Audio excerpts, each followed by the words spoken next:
नागपूर महानगरपालिकेच्या विशेष सभेत काँग्रेस नगरसेवक शैलेश पांडे यांनी सफाई कर्मचाऱ्यांच्या वेशात प्रवेश करून वाद निर्माण केला। महानगरपालिकेच्या सुरक्षा रक्षकांनी त्यांना सभेत प्रवेशास मज्जाव केला।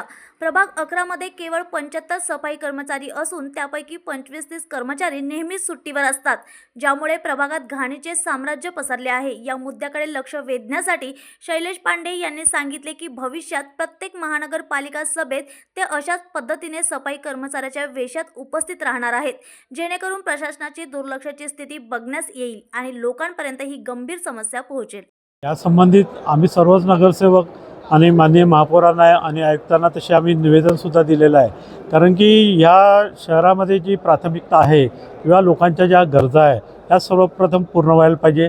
आणि जर येणाऱ्या दिवसामध्ये आज आमचे नगरसेवक शैलेश पांडे जे इथे झाडू घेऊन आलेले आहे, तर येणाऱ्या दिवसामध्ये किंवा पुढच्या सभेपर्यंत जर या सर्व समस्याचं जर निराकरण झालं नाही तर पुढल्या सभेमध्ये सर्वच नगरसेवक ह्या रूपामध्ये आम्ही इथे येऊन आक्रमकतेने ही भूमिका मांडणार आहे।